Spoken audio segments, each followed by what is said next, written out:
Sibonisa bonke abantu egameni lenkosi yethu Yesu Kristu. Amen. Amen. Siyabulela kakhulu. Basiyeke izwi lenkosi singalibazisi. Uthe nami uzongithwala. Uthe nami uzongithwala. Uthe nami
First John chapter 5 verse number 5. Sibese siyathandaza siyabonga kakhulu uThixo osincedileyo kuba sibe sikhona namhlanje silisiwe izono zami zonke kuYesu wandenzela inceba kuba andixolele umntwana kaThixo ndamamkela uYesu njengenkosi nomsindisi wempilo yami. Yamthanda ke kakhulu wabe nami nyaka lonke waba uThixo othembekileyo. Le ngoma ethi uthe uzomthwala unyanisile yakwazi ukuthwala umuntu uYesu yedwa. Igama lenkosi malibonga. Ake sithi izandla zethu siyambonga kakhulu uThixo. Siyavuya ukubona bhala phakathi kwethu le ndoda abanjwa nayo le lockdown experience yokubanjwa isendlini yokuthandaza ake nithi sana zethu siyabuya kakhulu umakhelwa nami lo ulapha phambi kwegate asikhonza naye kanye ngenxatsha icawe zivaliwe igama lenkosi malibonga ndaba naye eveni lendoda ecaba khofulana ibanjelwa ukuthandaza ithandizana siyabonga kakhulu uThixo ngawe mfoka bani ngicela ke sifunde sizothandaza sivale inkonzo ngegama lenkosi incwadi yamaHebhere chapter number 11 verse number 24 no 25 no verse number 13 14 15 standards leya John chapter 1 John Yohana chapter 5 verse number 5 is the best standards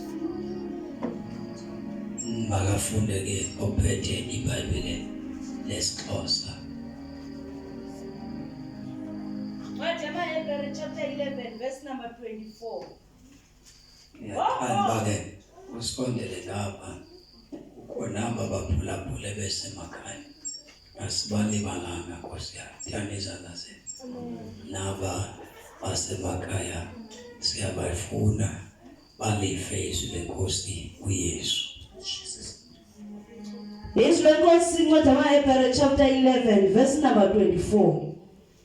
Ngokholo akuba mdala uMosisi akazange avume ukuba kuthiwe ungunyana wentombi yokumkani waseyiphutha. Verse 25 wakhetha ukuhlupheka ithi ke ngokholo uMoses futhi phansi zange avume ukuba abizwe ngoba ungunyana wentombi kaFaro. Ithi iBhayibheli ngokholo ngokholo ibiyamenza ngavume kuthiwa wayenza lento ngokholo akavuma ukubizwa ngoba ungunyana wentombi kaFaro ngokholo. Ukholo lwamenza intoba aphume ekuba ngunyana wenkumkanikazi noba weprincess wenkosazana ngokholo. Ithi iBhayibheli ngokholo wakhetha ukuba ahlupheke ngenxa yokholo. Ukholo lwamenza ukuba akhethe impilo yokuhlupheka kunokuba atyebe kodwa engekho ekholweni. Funda wakhetha ukuhlupheka kunye nabantwana bathi wakhetha wabona ungcono usokola nabantwana bakathi iwabona wakhetha zange akhethelwe muntu kodwa yena ngokwakhe ngokholo. Ukholo lwamenza wabona ingcono ihlupheko kunokuba atyebe nabantu abangenathini. Funda sithandazo wakhetha ukuhlupheka kunye nabantwana bakaThixo. yonke lento kuthiwa wayenziswa ukholo. Jesus. Baboma ukholo olu lunezinto elingakufaka kuzo wena ongeke ukwazi uzifaka kuzo. Usenziwa ukholo. Ukholo lungakufaka enhluphekweni. Ukuba uThixo uphaya enhluphekweni. Lithe phande uMoses naye kwakumlungela ukuba abe ngunyana wentombi kaFaro athamle ubutyebi baseyiphupho Oh, Jesus. aphathwe kahle babe bephethwe kakubi abantwana bakowabo kodwa lithi babe ukholo lwamenza wabukela impilo yabahluphekileyo wayibona ingcono Oh, Jesus. kunempilo ayiphilayo futhi Wakhetha ukuhlupheka lithi babe wakhetha kunye nabantu bakaThixo wakhetha ukuhlupheka nabantu bakaThixo kunokuba axhamle isono yokuba axhamle isono nokuba ngumzuzwana. ngoba isono sesomzuzwana Oh, Jesus. noba umntu angasitya 95 years sitya komzuzwana Oh, Jesus. asikho permanent isono lithi babe uMoses wabona impilo ephilwa ngaba behluphekile wabona impilwana yexetshayo Oh, yes, Jesus. wabona impilo ayihlele palace wangathi uMoses uyabona bekhutshwa eshona naye phakathi esizikithini samanzi lithi babe ukholo lwamenza wakhohlwa Jesus. sibheke zasepalace esitofotofo waxhamla uMoses isono wasitetela Oh, Jesus. ngoba yena enguMoses wakhetha ukuxhamla igama wakhetha ukuba axhamle Hallelujah. inhlupheko kunokuba axhamle isono okomzuzwana Oh, Jesus. igama lenkosi kakhulu wakhetha uMoses ukuba kungcono ukuba lihlupheke kunokuba lixhamle isono okomzuzwana Oh. wakhetha zange akhethelwe muntu kodwa wakhethelwa uMoses ukuba ukholo lwakhe wathi kayibuka impilo emnandi yafutshane Oh, Jesus. futhi Wakhetha ukuhlupheka kunye nabantwana bakaThixo kunye nabantwana bakaThixo kunokuba axhamle isono kunokuba axhamle isono nokuba ngumzuzwana nje. okomzuzwana nje umzuzwana nje hamba sithandaza Ingcilivo kaKristu wayithatha njengento babe wabona ingcikifo kaKristu njengento ebalulekile wayithatha njengento ebalulekileyo ngaphezu kwabo bonke ubutyebi. naphezu kwabutyebi bonke wayizomxhamla Jesus. wayibona ingcikifo yokucikidelwa ucikifelwe uKristu Oh, Jesus. njengeyona nto yakhe yabaluleka ebomini bakhe Hallelujah. wathi lithi iBhayibhile yonke loo nto wayenziswa ukukholwa Oh, Jesus.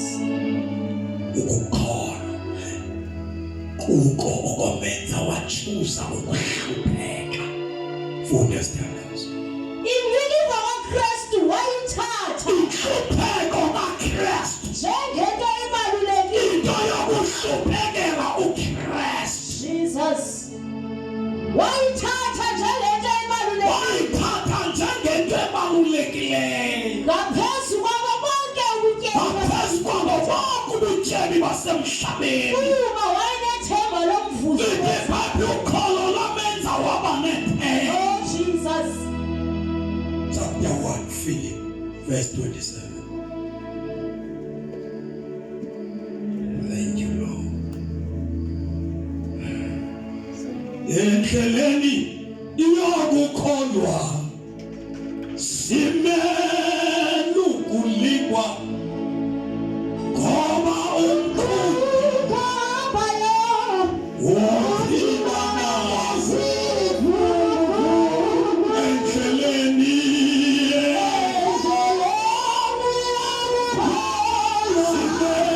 simele simele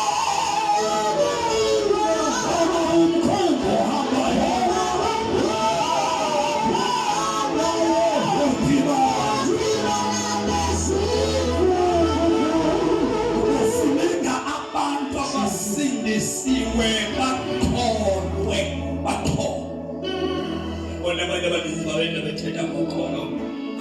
isindisiwe mina nikholwa lokholwa mina isindisiwe atomnye mina ndilikholwa lisindiswana ukungaqondi ukusindiswa nokukholwa zinto ngekuzehlula kholwa nokusindiswa zizinto ongeke ukwazi ukuzehlula ngoba ukuze usindiswe kufuneka uvizwe ukholwe umuntu osindisiwe uyakholwa uphila ngokholwa ulikholwa laba abantu mnandi lisindiswanga nelikholwa bayakholelwa abakholwa ifaith yeninto ukukholelwa enye ibelief yeninto ifaith yeninto Jesus ukholelwa uyabona nje basifaka imask nje siyakholelwa imask bayimask xa ifakile izakukhusela. It's not a faith, it's a belief. Uyakholelwa kwa imask ngoba zawuyibona iphilisa ukuthi imask kodwa uyayikholelwa kuba xa ngiyifakile icorona evidence ento.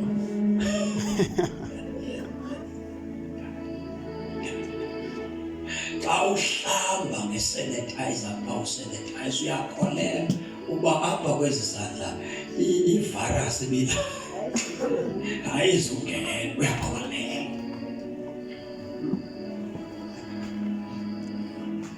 Asiphetha ngefaith ukholo siphetha ngento abantwana bakaThixo abaphila ngayo unyanzelekile xa uyikholwa usindisiwe ukholwe ugqithe ekholelwe umuntu okholelwayo ukholelwa insenzima imaski le uyayikholelwa umuntu okholelwa uyakholelwa le ngamnceda le nabanye basebenzisa izinto abasebenzisa bayazikholelwa bazikholelwa into zingabanceda ezinto bazikholelwa kwekhona ukholo lokwenza ukholo xa kuthethwa ngalo uphila ngerisk xa ukholo ukholo irisk ubeka ubomi bakho esichengeni xa ukholo uphila ngerisk xa ukholwa bathi abantu besebenzisa izinto abazikholelwayo wena ungasebenzisi into ungakholelwayo ube nguwe nje uthi that is a faith is the risk. Uyabona aba bantu babesithi ungawubasa nakubaletsana lo mlilo noma ngaba sithile kuyohlala kusaziwa aba babekhona babe risk bawubona umlilo ubasiwe bavuma babotshwa ngentambo babotshelelwe nezankwana zabo baphoswa bathathwa bathwala abathonga bayophoswa emlilweni abajika abantu uxolo sizawuqula kulaa bariska ngobomi babo bariska that is a faith. Laba babengakholelwa babekholwa ukuba uThixo nokuba ngaba akasisinisa uyawuhlale kuThixo you risk xa ukholwa. Malithi iBhayibhile ilungisa liyophila ngokholwa lithi ilungisa liyophila ngerisk. Oh Jesus. And before wabona amandla kaThixo awuwabona ungariskanga. Amandla kaThixo akaveli ungariskanga funeka uriske ukuze ubone uThixo. Laba abangene phakathi emlilweni babengeke bamazi uThixo uba uyakwazi ukuhlangula umuntu umlilo uvutha bathe abantu abangekho mlilweni ebebeyobaphosa bebathule at a distance bafe bona betshiswa kumlilo bengangenanga usengiwe bathi bona besemliwe because of his faith, because of their faith ababenayo kuThixo wabo. Lonto yamenza uThixo sesizwini okwabantu abakwazi unqabuko bayawucha ngenxa yami wehla kukwakhe. Ngoba uThixo uyamthanda umuntu oriska. Oh Jesus.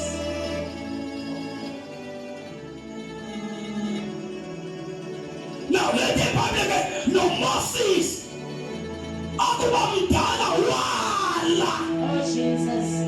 Wathi noma ngikhuliswa ngokudla kwaseParis wathi masemdala ethukile noma mdala when somebody figure out with maturity with faith yakhe uyala ukuphila njengehlaba. Uma ifaith yakho sayiritsayila phela ukhona izinto ongahlala nazo zikulungela kodwa nasayifika kwi-maturity faith yakho kukhona izinto ozikhabayo azikhankha iqhawe zikhankha ukholo wakho letwala. Oh Jesus. Akekho angena ePalace nonina zangayo ePalace ayothi Moses okuwa lapho uyise nonina zange baye ePalace bayolanda umntwana wabo kayiphanga. But faith kaMoses uThixo ongazange amazi, faith kaMoses ongakhanga benathuba lokubaliselwa kuThixo wakho wabo kodwa phakathi kwesithixo sabaFaro phakathi kwento esikhulu abaFaro ifaith kaMoses yakhula nayo ayikhulanga kwisithombe sabaFaro yakhula uThixo nomasiyo. Ifaith kaMoses ayikhange ibekho kwinto esikhulu eParis yaba uThixo ngabonakalisa. Moses uyasela philento we live by faith. Noma ndizalwa sisangoma ndingaba nayo uThixo noma kungekho mntu ondiyizothisa kuye kodwa ndingaba nayo uThixo ngoba my spirit sivela kuNkulunkulu. Jesus. Lwakhula ukholo lukaMoses. Oh Jesus. Wasithuzela babengeke abazali bakhe bamkhuphe ePalace babemnandelwe ngumntana wabo okhulele bukumkani. But faith ukholo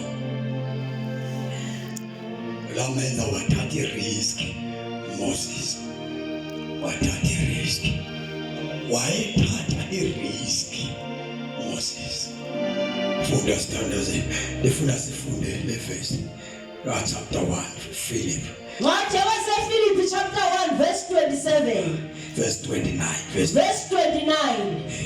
Kuba kaloku ilungelo lenu njengabamanywa noKristu aliphelele ukukholweni. Ilungelo lethu njengabamanye noKristu aliphelele ekholweni. Wayazi Moses aliphelele ekholweni. Funda. Kuba kaloku ilungelo lenu Ilungelo lethu njengabamanywa noKristu aliphelele ukukholweni. kanti liyaphi Kuye kuphela. kuye kuphela.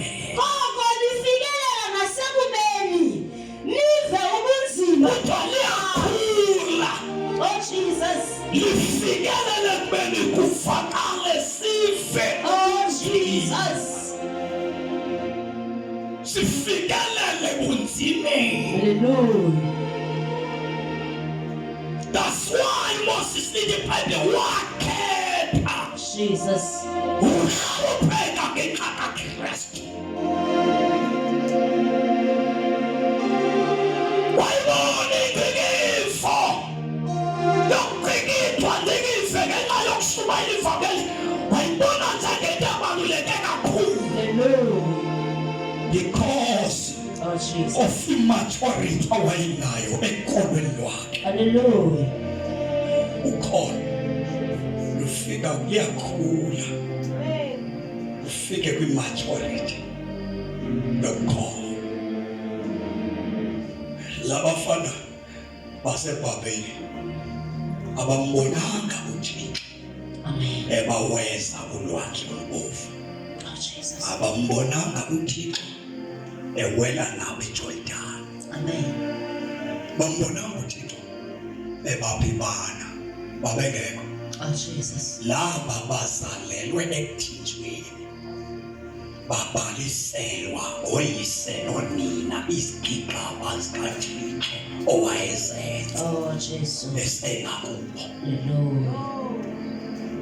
Laba fana bayibamba into abayixelelwe oyise uThixo engasekho kulo ibandla lamaSrayeli babhaliselwa bakhona.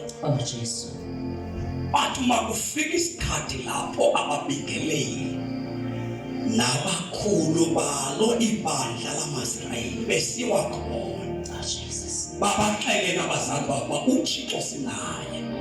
Njengoba inhlanga zinoThixo abanqazwa abazilulayo, nathi sinaye uThixo singuIsrayeli. Awethu uThixo akabonakali bandaba ayibaba. Mamefika khona eBhabheli wafika isikhathi lapho bemikwa khona. Kufuneka kudunyiswe uThixo abemunye ngoba basemthethweni. Ababingeleli bonke babaSrayeli babhawa esithobeni. Abaprofethi bonke babaSrayeli babhawa esithobeni. Inkokeli zonke nezikhumkha ezazihloniphekile ababhali bencwadi zeBhayibhile, abafundi bemiqophiso emibhala nemithetho kaMoses babhala. Wabalithi bathi aba bafana bathathu bemeqaleni ngoba bayiva into esunyayo bemoyise bayikhohlwa. Uma seli-faith yakho ifikelele kwi-maturity, ungaba lincedo lokubuyisela umfundisi wakho endaweni yaJesu. Ungaba lincedo lokuthi noma ibandla lilahleka lonke wabuza indawo wena, uthi noma bangabheka lapha ngenxa yokuba ndiyayazi into endiyikholwayo. Abafana bathi saliwe lonke ibandla lamaSrayeli bephawa kwisithobe. Abafana bathi khona uThixo basimaliseleyo. It is our opportunity. Yakumazi noThixo amakhopha bawubetha senyathintshwa liphuma lapho nokuba siriske ngempilo yethu. Sibona amandla anabonakala baba wethu usakhona naboThixo liphuma lapho exercise awethu. Sabona amandla kathi kuriska ngempilo yakho. You never know the power of God. Ungafuna uriska ngobomi bakho. You never experience the power. Ngekuweva amandla kaThixo. Uzakwazi istory ngoThixo. Uzakwazi amabali ngoThixo. Uzabhaliselwa ngoThixo. Ngeke ukwazi ukufeyisana noThixo, ubonane noThixo ungariski ngobomi bakho.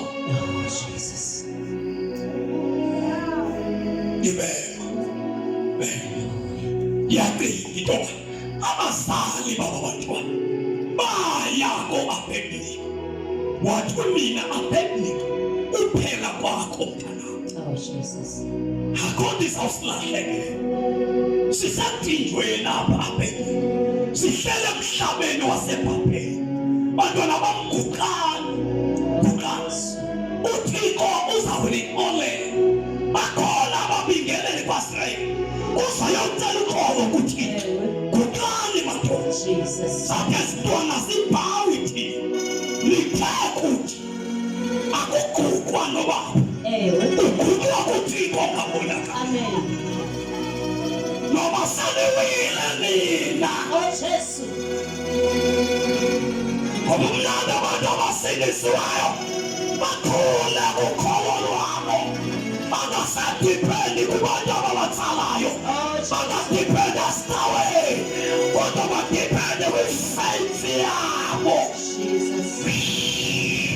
Lukholo lwakho alubakufikisa free. It is your faith. Akakuhlulisa sitshwana kakukwazi udlula kuso.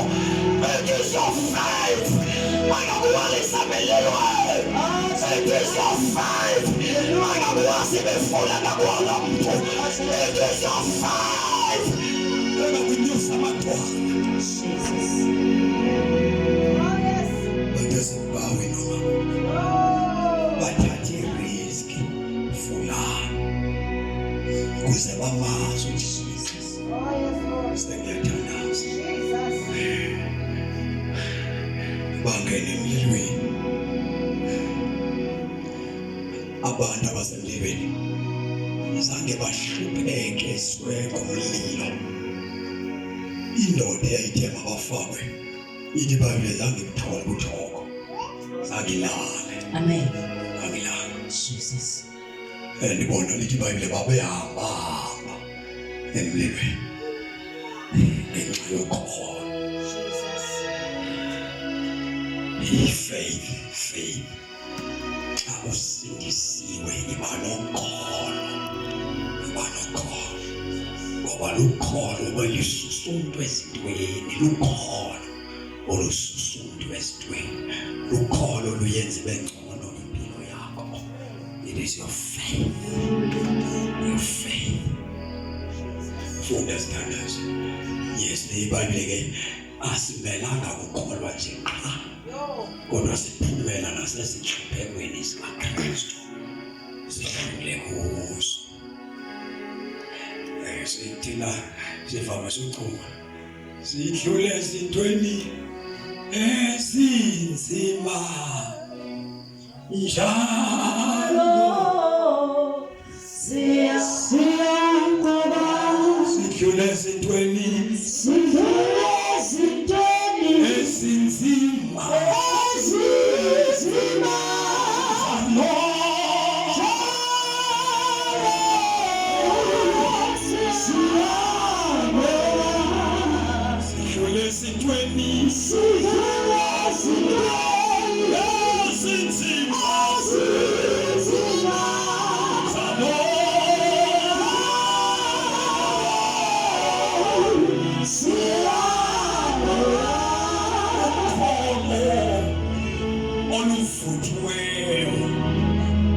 Alumiswa sihleko. Alumiswa sizinto ezinzima. Sawuphanaza udlula ezintweni uma socula uthi nidlula ezintweni. Awufani nomuntu ocula ingoma. Ucula into imilishayo ngoba khona izinto odlule kuzo. Khona izinto odluliswe kuzo wadlula. Udluliswa lukholo. Funda sithandazo chapter number 11 verse number 13. Sawuthanda iBhayibheli uMoses abamdala, which means akufikelela kwi-maturity, ukukhuleni okupheleleyo kwikholo lwakhe. Sangaxalela bagoduka Moses. Kodwa wasibonela uba le ndawo engihleli kuyo ayifanelanga. Wayithetha lo Moses. Wayithoka phakathi kokholo lwakabamdala. uNkulunkulu wenza iplani yokumkhupha uMoses eyiphutha. Ngoba manje uMoses uze aphume eyiphutha wafuneka kulale umuntu. Uzaphume khona eyiphutha. Abantu uThixo wamkhupha ngoba lethi iBhayibheli yabamdala ifaith yakhe. Moses wakhetha ukuhlupheka, ichoose. Wakhetha ukuhlupheka ndawonye nosapho lukaThixo. Xamla isono okomzuzwana ngoba isono sesomzuzwana noba ungasithi iminyaka sesomzuzwana after ufile wehlukene nalo mzimba awuphinde uvento ethetha ngesono ebomini bakho. Understand us. Verse number 13 is also sithi masikhona siqale kuso. Siso lesi. Yes, funda. Verse 30. 13. Verse 13. 20. Bonke abantu bafa benokholo. Bonke abantu bafa benokholo. Babengekaziqhamuli iziqhamo zezithembiso. Ufamile emngcwabeni xa udibuthe kuthiwe uqanzi umfezini. Umzamo omhlusami beme kulanda ngoba kunzima bathi ukholo luqinile. Ukholo luyagcina. Uqanzi uyalufeza. Umzamo uyawuzama omhle kodwa ukholo uyagcina. Sisindiswa ngokholo. Sithatha uJesu ngokholo. Sihamba kule ndlela ngokukholwa. Ukholo xa luhlaza ngeke uphume ezintweni efuneka uphume kuzo sole usindisiwe ngomlomo. Lokuthi ndiyakholwa kodwa ngeke uphume ezintweni xa ukholo lwakho lungafikanga kwi-majority. Mawuthatha uJesu icawe necawe akuyiyo ekufuneka kuhlube ubuntu bakho, kufuneka uhluthwe lukholo. Ngoba icawe ihamba ibuyele ezintweni bibahlubile abantu, yenzisa abantu izinto ebebezilahlile abantu babuyele ethambuzo. Kodwa lukholo othi xa ukhutshwe lulu ezintweni kuyabuya uYesu ngekangeni kwezo zinto. Jesus. Awuphakatheki xa ukholo. Awuhambi nefashini xa ukholo. Kholo lwakho yofashini. Amen. Lapho ufika status ke hayi into yakudala fashion yakudala i-gospel ayinawo into yakudala leyanamhla ayikho yanamhla. uJesu wafa kudala ngeke ofela abanye namhlanje. So abantu abanevangeli ye-fashion yanamhlanje ngabantu abangayitholanga ivangeli ayo fashion. Jesus. There is one gospel ephula ukusuntu emandleni esono engavumeli muntu ophila nokonaka. Jesus. That is the gospel. Na ukholo asingalo lulo olusikhupha ezintweni lisende sibe ngamanene namanenekazi. Yawuthi noma ngaba abantu sebelahlekile sokuthanda nje umzekelo ngoku i-faith ukholo uyazimela elinto. Jesus. Njengoba kufika isimo se-COVID uma umuntu abemunye uphethe bakhe athi masenzele bonke amakholwa ayenza ngoba amakholwa akekho kwi-faith yawo aphila ngento eyodwa enza into enye. Ukholo uyazimela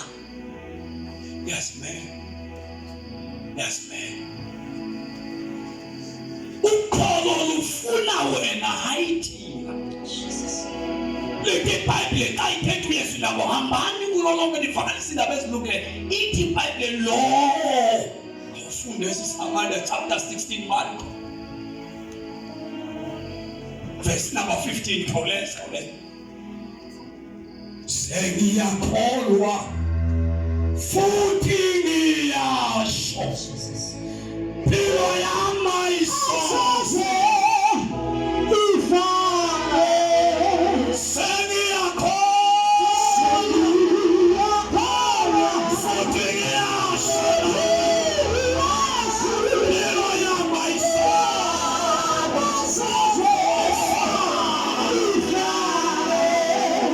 itatshintsha abantu iba nokholo lwakho. Abantu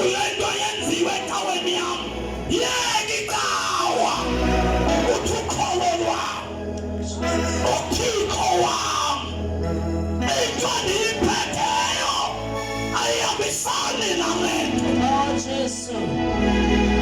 yakicawa kuba khona amanqatha bakhona abangakholwayo kwindawo yakho Oh, Jesus. ukholo lwakho Hallelujah.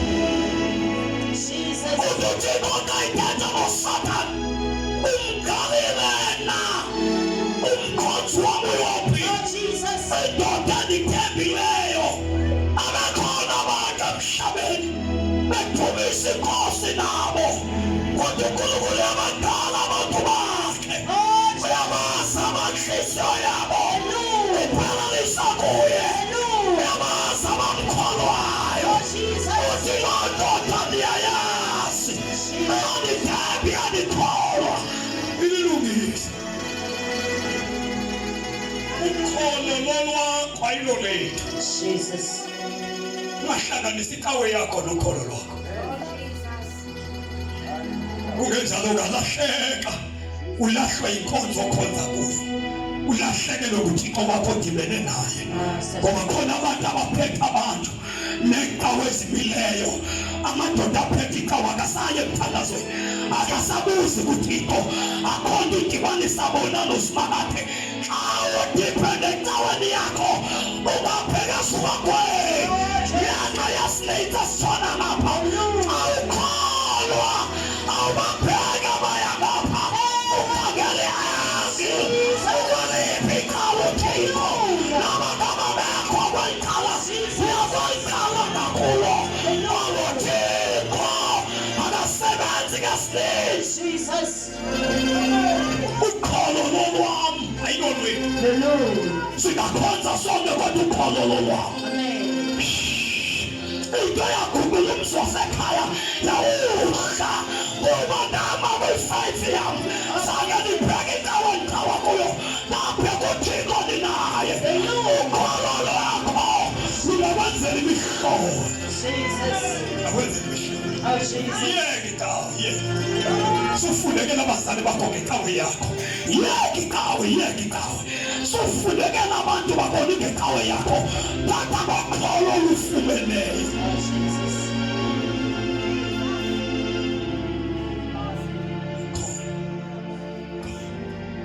faith fulani ngakukhilela imihlobo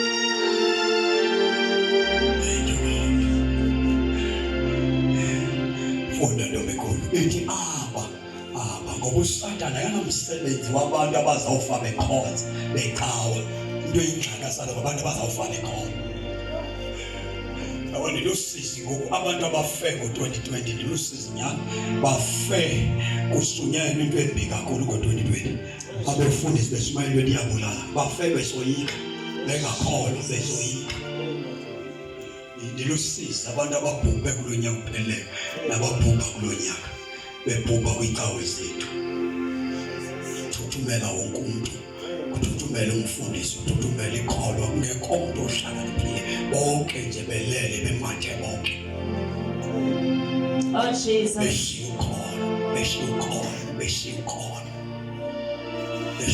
abantu bebekade besithi bayakholwa besibeza ngoba yikho into ehlula igazi likaJesu befe becula ingoma ezinamandla befa bengakholwa Jesus. ngoba kwalahleka abaphambili uyabona xa ungakholwa kwalahleka umuntu ophambili lahleka usizi xa ungena khona usizi funda standards Lowo ukholwayo. usizi yabona nje abantu abakuyayiba usizi usizi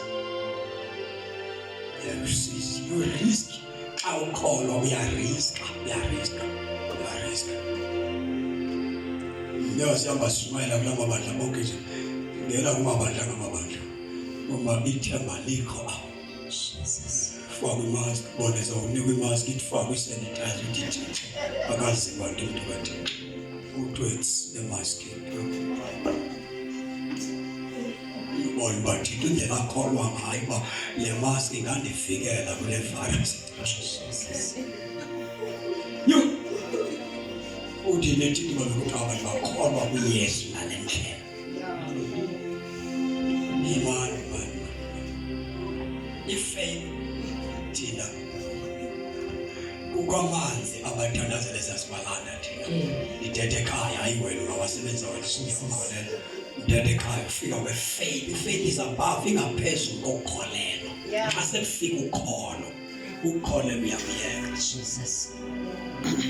now thina sasithi xa sawulala emakhaya sifefe sicele izindlu sisithi oothikoloje bazawanjiswa ngalamanzi siyi-faith ibelief yethu iphaya futhi laa nto yayisenza ngaxa siyenzile nyhani bemkile othikoloje nyhani singacinezela siyifakile ibelief yethu iphaya nyhani sizosibe right kodwa kwafika ifaith ukholo lungaphezulu kokukholelwa kwafika ukholo lithi ke ukholo ukukholwa ngezinto ezingabonakaliyo uthemba izinto ezingabonakaliyo yayiva le that is faith was faith now funda Amanda verse number 1 bafunde lele verse abantu bakaThixo niyabona nje mama ukholo lungaphezulu kokukholelwa ukholo lungaphezulu kokukholelwa funda Ukukholwa ke ukukholwa mfoka Mbuzi kukuqiniseka kuthiwa ukuthi ukuqiniseka ngezinto esinethemba lazo ngento onethemba layo kukuqiniseka incwadi yabakolose chapter 1 verse 17 to 18 ithi umoya wobulumko aniphe umoya wobulumko anitshilele into eliyo ithemba lenu into ithemba lenu ibe sithi babe nokutyeni into kuyo ithi ke uyithemba lenu kuKristu ithi babe ukholo ke kukuqiniseka ubisho ngento ozayibonile futhi kukuqiniseka nangobukho bezinto ezingabonakaliyo ngezinto ezingabonakaliyo fika kwethu sasiqhela sathi ke ngoku sizawuqhela ngegazi likaYesu Jesus. sathi siyalitshisa singaliboni kaJesus sipractice ukholo Jesus. lwethu siqhela ngento esingayiboniyo esilethemba layo igazi likaYesu abantwana besiya esikolweni bayaphakathi kwabanye abantwana abanemimoya abanayo bephaziswe izinto zasemakhaya phina sikabethu siyabathambisa ngegazi likaYesu esingaliboniyo loo nto yehlula imimoya ufike uhlasele kwabantwaneni bantwana babona into ezingabonakaliyo kodwa bethu abantwana basurvive kwimeko ezinjalo ngoba khona igazi elingabonakaliyo alinamandla ukholo lwakho fundo siyathandaza ukukholwa verse number 13 bafa bekholo Bonke aba bantu bafa benokholo. bafa benokholo Babengakaziqhamli iziqhamo bengasikhamlanga isiqhamo nesiphephisi kodwa naxa badinga yabasizayo bafa bekholo Jesus.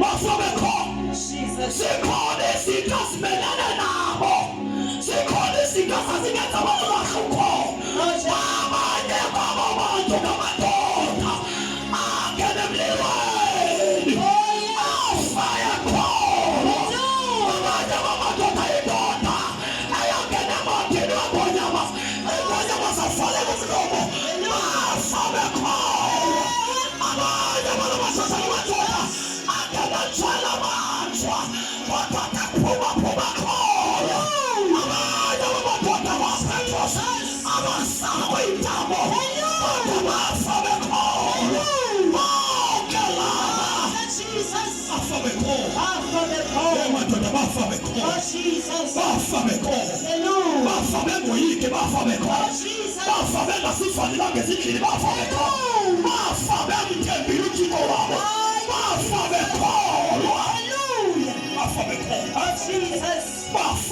20 phambi bafa kodwa bekhona. Bafa kodwa bekhona. Bafa kodwa bekhona. Bafa kodwa bekhona. Oh Jesus. Bafa bekhona. Bafupa bekhona. Bengayikhangelanga inkosi yabo. Bafa beshumayela bekhona. Bekhonza beshumayela. Besithi uJesu uyaphila. Bafa kodwa bekhona. Jesus. Bafa bekhona. Usizo ukufa komuntu engakholwayo. Oh Jesus. Ncwadi kakuhle kodwa kakhona. Ncwadiwe kodwa kakhona. Oh Jesus. Siyathandaza. Ithi bafa bekhona. Bafa bekhona. Bafa bekhona fulani. Bafa bekhona. Mama yekaziqhamuli iziqhamo zezithembiso. Iziqhamo zesithembiso. Kodwa naxa sasikude babezibona. Bezilangazelela. Siqonda ekhaya lithi mina masi ingathi engingalo nasikhona siyobona siyohlala naye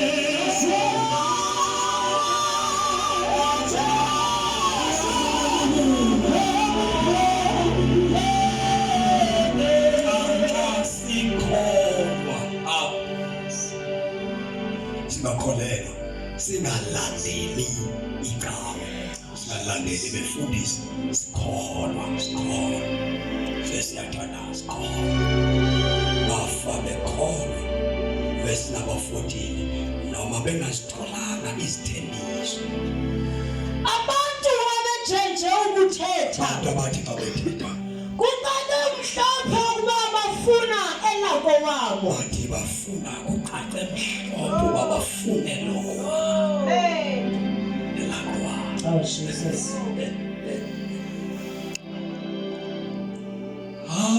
Asakhilelana sihleli okomzuzwana ikhaya lethu ikhaya alikholana ise ebazulwini ithi abethetha ngohlobo kucace mhlophe ukuba aba ikhaya labalikho funda siyathandaza lalela sathandaza ukukholwa xa sele kufuthiwe ukholo lwakho luxhomekeke ebantwini luxhomekeka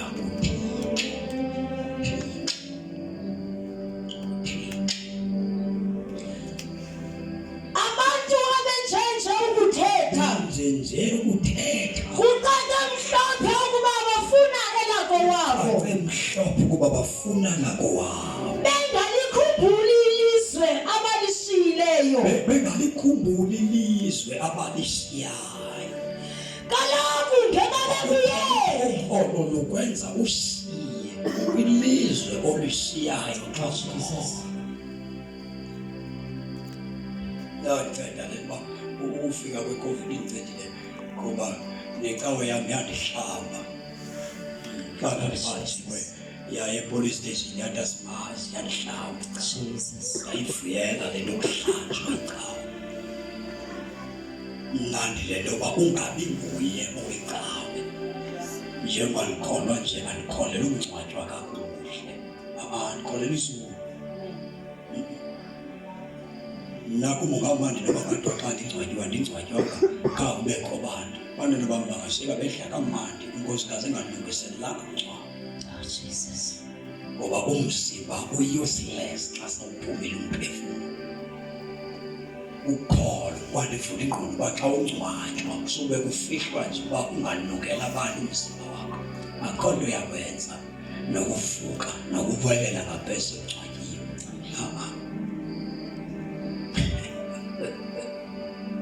angandingcwaba kwinkosikazi kuba ethanda umngcwabo umyeni ngesidima ahlale ngemali befana uyayigcina ondla abantwana bakhe mawukhona uba namehlo nelizwe okonektana nalo, lizwe lamoya lomphefumulo wakho. uThixo wamdala umuntu wamfanekisa naye. That means awuzuphele ulokukho. Indawo ezimbili, indawo ozohlala kuzo.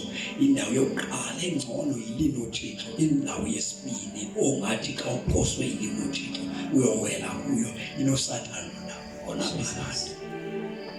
Uzabe uzobe ngabusi kulanda, uzabe ekhala njengawe. Uzabe ngabusi uSathane, koSathane azobusa, uzabe ngabusi uyobe ekhala njengawe. La uzokukhala, naye uzobekhala. Ngoba uSathane wakhelwa isiwoko, hayi umuntu. uThixo akakhanga siwoko for abantu, wakhela uSathane. Xa sawuthandaza into nale Yesu apho khona, xa ihlafeli lawo ligugile, laguga kanti beningahlambi, linentwala elinazo ihlafeli. Xa ulahle empilweni, ilahle. Awutobe intwala, uzawulenzani? Ihlavu intwala. Ukuba intwala ufaka ihlavu nentwala zayo. Awuzukutoba ufuna uba mazisuke intwala lizawuthela ihlavu. Awuzolenzani ihlavu? Uzolabelani? La uSathane lihlavu lasezulwini. Ihlavu lasezulwini. Oh Jesus. Ukuwe uba wena uzenza intwala yakhe. Wena ngokuba uthi ukhona lufikile ungathathi, uzawufakwa ke nelahlavu elikuSathane lifakwe kahle kahle. uThixo akalahle muntu, ulahle uSathane. Alisibakho kwithuba lokuba intwala zisuswe, which means abantu abaye bahamba noSathane khona baphila intando kaSathane khona uThixo badalileyo, bazawutsha ngenxa yeso sizathu. uThixo xa azawuthanda akuzuba mnandi uThixo ukusa abantu bakhe sokweni. Ifana nomntana wakho okushiyileyo waswela, umsemakhazini ulila, ahlale emakhazini abuye uyibone ibhokisi ingena phaa, uya engcwabeni umsa khona ulila ngoba ngumntana wakho. Awuki-connection yakho nomntwana uyofika engcwabeni. Abantu becula nje bevutha manje, uyalila, uyofaka umntana wakho, uyamthanda. Lona awusahlali naye xa ibhubhile, awuhlali naye efile. Noba umthanda kangakanani, mhla waphuma umphefumulo ulale naye, mawulala emakhazini. Aphinde ahlabuye, xa ibuye sengebhokisi phaya, umbeka phaya egumbini, qelele nawe, awulali naye, ubhubhile lapha. Kunjalo nawe, waphume ezulwini uphilile. Uma ufe ungakho buyela ubhubhile ekhaya, awuzuhlala noThixo. Isiwoko liyawala ingcwaba lakho. uNkulunkulu uzawunisa abantu abafe bengakho, abase esokweni kungamnandanga. uNkulunkulu uzobasa kungekho mnandi, kubuhlungu nakuye ulahlekelwa ngumntu wakhe. Kodwa uzobasa abantu esokweni uThixo, uzosa abantu ebebehamba icawe, uzosa abantu ebebengasange bayifumana icawe, uzosa abantu abebeshumayela, uzosa abantu ebebebekisa nophila abantu, uzosa abantu abafe bengakho. Uzosa abantu uThixo ebuhlungu ngaphakathi. Nansi into endiwulumkisa ngayo, ungayi ethuneni ungakho. Phuthuma ukholo lwakho. iBhayibhile nalibuye inkosi ngaphandle kuyohlala izinja, kuyohlala abathakathi, kuyohlala abangakholwa, kuyohlala abenzi bemibulo, kuyohlala abantu abangamagwala. Uyabona uThixo bayabalwa abantu abazohlala ngaphandle kwesizwe. Fumaneka amagwala endlini kaThixo, fumaneka abangakholwa endlini kaThixo, imibulo, abathengisi beziyobisi, kubalwa yonke into yabantu abangasungena ebukumkani bukaThixo. Ayabalwa amagwala abakhona ngasemva basenkonzweni, abantu abangakhona ngabakhona nabasenkonzweni, kodwa bonke abantu awulahlekile nomlilo elivutha isafiri. Ayeswa lophathi iBhayibhile wahlusa inyutha kanti uzobulawiswa ngokugwala nokungakhona. Lahlela isono, walahla amankazana, walahla abesifazana, walahla yonke into oyazisa isono, wafeyila. Ifeyila wafunga khona. Oh, Jesus. Oh, Thixo, ngiyakubulela ukuthi kodenzele inceba yokuba ndingafiki ku-2020. Nawe ukwenzele inceba, nawe mfowethu ungakhelana ukwenzela inceba, nawe mama ukwenzela inceba. Oh, yes. Nawe ukwenzela inceba. Abantu abaninzi bafe bekhala, bafe besoyika lingekho ilizwi likaThixo, bafe inkonzo zivaliwe, bafa sezivuliwe, kodwa umshumayeli eshumayela into engekho ethi iyabulala le nto engawuthethi uphile. Abantu bafa, abantu bengenathemba. Sibeke inyawo sithandaze, sivala amehlo wethu phambi kuThixo ngegama leNkosi. Mhlalibuya ilimo lethu, ewe woma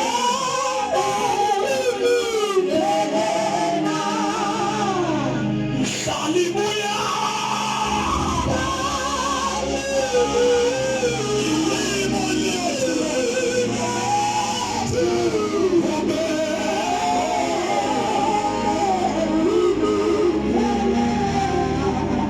mhlalibuya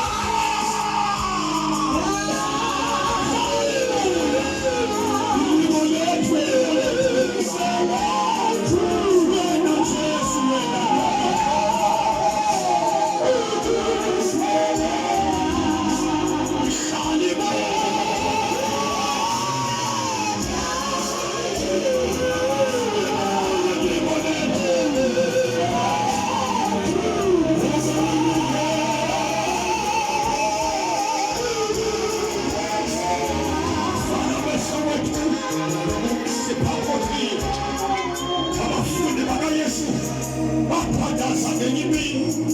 uYesu ebaxelela ngezinto ezibaluleke kokholo. iBhayibhile bathi abafundi bakaYesu ukuba kunje songezele inkosi ukholo, ngoba bazifumana uba oluba nalo ukholo ngeke lukwazi ukusurvive kwimeko ezithile. iminyaka la imfa kodwa iyaphambile, iminyaka le ayimfa kodwa iyaphambili. Ziningi izinto ezizoba ngumcelimngeni ku-2022 zingangaphansi kwezimo kuzo, kodwa bazawusurvive ngabakholwayo. Endingenalo uloyiso lwenu, ukholo lwenu, sizawusurvive.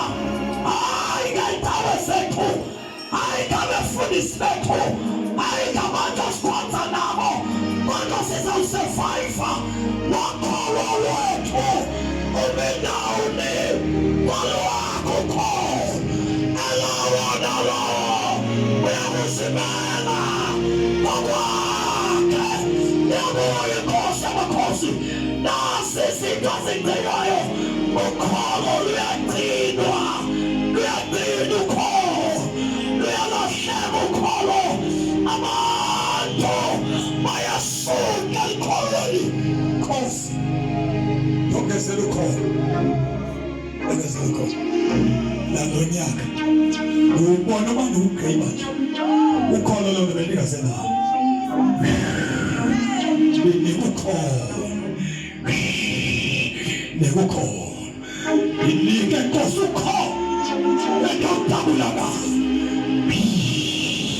Nikukhona, ndidlula kwizinto ndombelana nazo. Bafela abantwana bethu, bahambela abefundisi, bahambela abakholwa, bahambela abangakholwayo. Ncede Thixo, ufuna ukufa njengala magorha elithi babe bafa bekholwa. Nami ndifuna ukufa ndikholwa, ndibambe Nkosi ngesandla. Yongeza kona uninalo. Phakamisa izandla zakho zosibili. Ongezela ukholo. Angezela ukholo. Olungazudipenda kwepower ekhonza kuyo. Kodwa ukholo luzawudipenda Nkosi kuwe. Yasibona izandla ziyaphakama izandla makholo. Sicela ukholo lonyani. Ayawusayika izipho. Singasayikhwa. Ukholo oluzokwenza usurvive emanzini abilayo. Ukholo oluzokwenza usurvive uhlangana ne-challenge. Ukholo oluzokwenza usurvive ubhekana nesimo abantu esibahlulayo. Uthi nincede thina. Ilungisa lokuphila kokholo lodwa.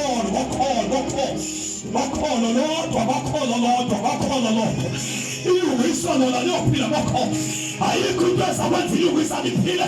Ikholo lolo. Singapha. Thulula Nkosi ukholo emfesweni. Funa umlomo uthandaze kule ndawo.